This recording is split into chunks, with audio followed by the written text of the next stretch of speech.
pretty. This does not feel like the road that I came in on, TBH.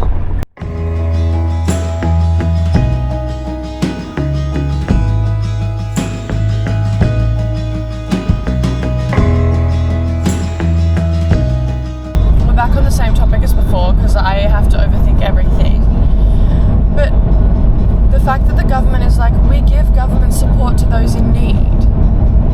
It's easy to access, there's multiple pipelines to get there, so on and so forth.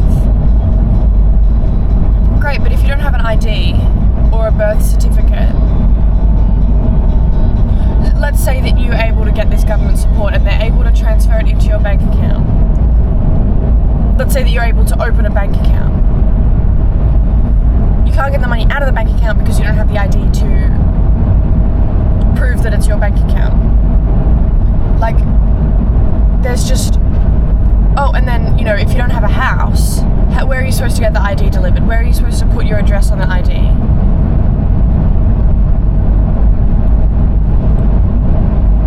Like, none of what the system is doing tangibly makes sense. In essence, yes. Oh, you say all of these things. You can describe the system as it is, and to a complete stranger who isn't witnessing what the system is doing would be like, oh, that's pretty lit, you know, healthcare, education, Centrelink, you know, whatever it may be, student support, student pay support, First Nations money support, but it's all money. It's all, and money isn't even real, like, because at the moment I'm reading Gulliver's Travels, and in the book, Gulliver is describing, you know, the political system of England to the giants of, I don't remember the name of the island. He's describing his system, you know, where they have a standing army who just get paid to stand around and be an army until they need to be an army, as opposed to the island of the giants, where the army is just comprised of a bunch of farmers and traders who get together and train and then go back to their lives. And after Gulliver describes, you know, how the most noble and the most rich end up in power, and they take very deep care in their education to, you know, be able to make decisions and represent the country and stuff. And he's describing, you know, a democratic monarchy. And the giant king is just shocked by the stupid system in place that just doesn't work, and like the unnecessary leads towards violence. And you know, that's an interesting contrast to when he's in Lilliput, where they just constantly fight the people from Blefesque, I don't know how you say it, just in a constant war, when it's just those two islands in the area, when they don't necessarily need to be at war, they can just exist as their own thing. It's interesting to see these three parts, and I wonder what, I don't know, it just made me reflect a lot. In an ideal world, the Australian government is doing a great job in comparison. It's always in comparison. But take away that comparison and look at the real world effects of the system, and we are so beyond comparison isn't enough, you know, comparing ourselves to the US and being like, oh, well, look how shot they are. Who cares? Look at how shot our people are. I don't care what the US's welfare system is. If I wanted to care about that, I would go and suss it. I get that they're interlinked, and we have allyships and systems that circulate within one another, and Australia is a pawn of the US imperial system. Well and good. When will the Australian government be a pawn of its people? And back on this, obviously me saying money is not a real thing is a very, very, very, very, very, very extremely privileged perspective to have. It's not, like, it is just a made up thing that we have created, so that what I mean when I say money is not a real thing is money is not a tangible way to fix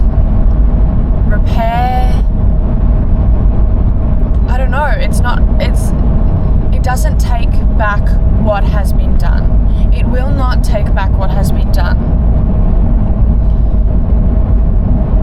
and is being done. Money is not, you know, oh, we stole the livelihoods of your family and your community, and we took away your children, we pillaged, murdered. But look, we give you $100 a week. That is not a real thing. That is not real. That is some white man thinking he's fixed that he's done. There is no financial reparation. Essentially, the need, the want to make change is placed upon the everyday civilian.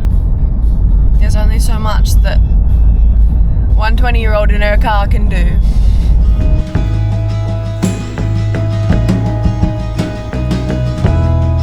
Long time lover, have you gone? I left you walking through the parking lot of a Motel 6 as I turned our van back east. Somewhere on the road we lost our way. In my mind, I can save us all. I can breathe it all back to life. In my mind, and in my mind, I've spent my whole life moving. I've spent my whole life on the road. From a dream I'm waking up, and for the first time I'm terrified of waking up. He is officially on the nullarbor plane. The wealthiest person. Want a coffee? I manifested it because I got a coffee. The poor guy. I was like, if you just hold on a second, I'll come back and I'll bring you a cup so I can use my reusable cup. And I came back and he'd made me my coffee, so in a single-use cup. So I poured it into my reusable cup in front of him, and I was like, I just don't want to carry around any rubbish. But I got a coffee. I'm just waiting for these people to move off the building so that I can take some photos.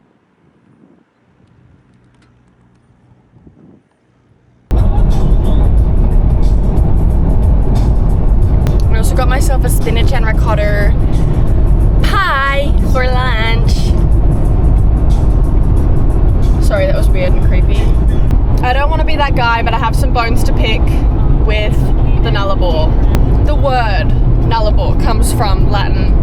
The feminine nulla meaning no or none of, and arbor meaning tree. Tell me why I can see trees. Just saying, it might be time to give her a new name if there's gonna be trees in the place that has no trees. That's a tree! We can't even see it on this camera. That is trees. My dad said it's called the nullarbor because it's nulla boring. It's not boring if you got me in the car. Okay, I'm bored now. At least I'm happy. Which is more than some of y'all can say. Sorry, that took it way too far.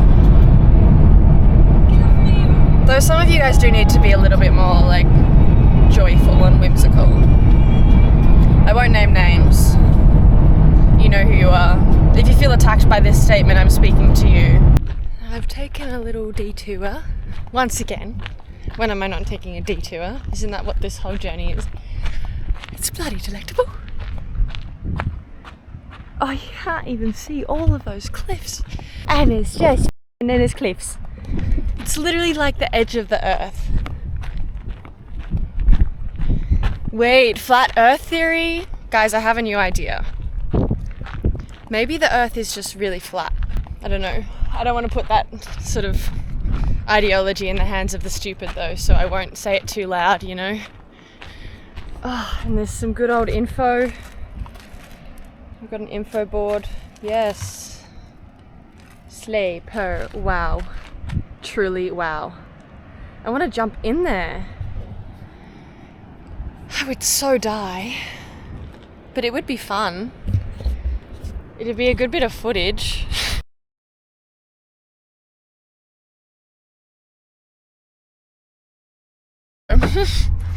We've been stopped at the quarantine point between South Australia and Western Australia.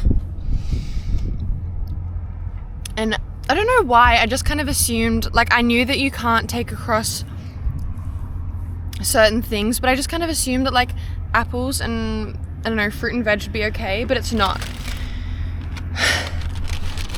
So I have to eat 2 apples and a pear.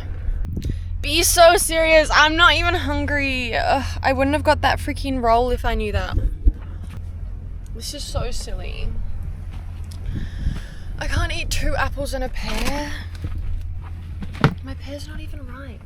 So we made it across the border. I feel so sick. I've eaten so much. And the fact that it's 10:56 again and I've already had lunch. Oh, time zones. I need to, like, put a lid on it because while I was at the border thing, the person doing the inspection was like, and any other snacks or anything that I haven't seen? And I was like, nah, just me. Why? Why would I say that? Nobody told me to say that. No, there was nothing that needed that to be said. And I did it anyway. What is wrong with me? What? Like, I'm not wrong, but what is wrong with me?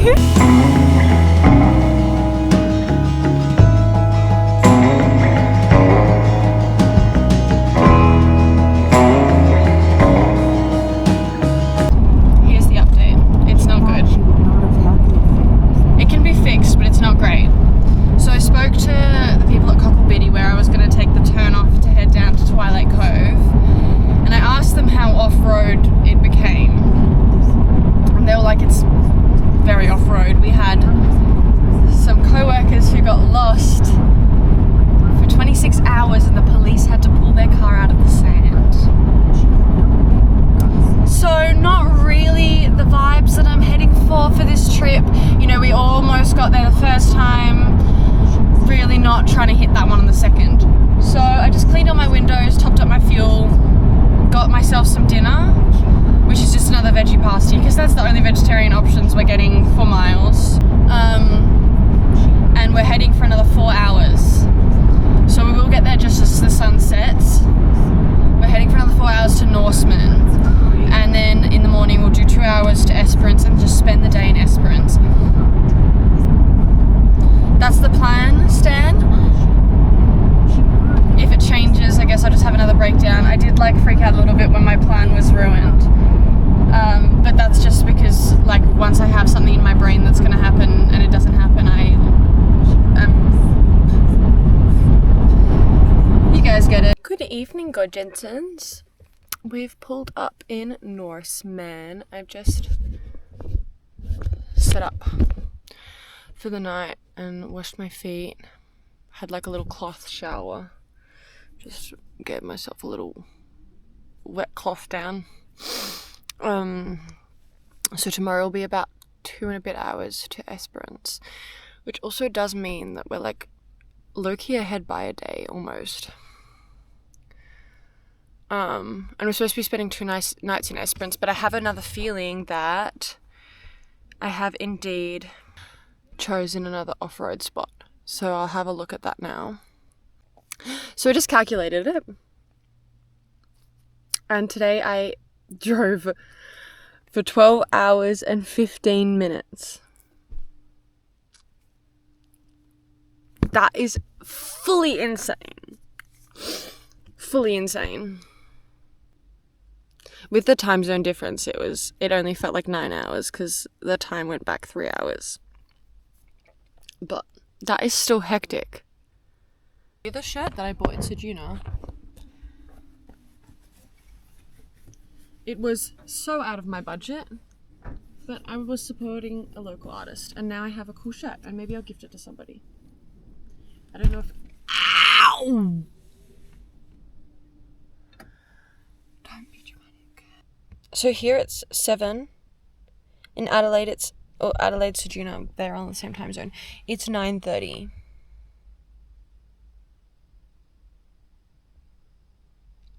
Like, that's a little bit cray. Wait, the way that Kathmandu is only 2 hours 15 behind me? And Brisbane is 2 hours in front? This country is freaking huge.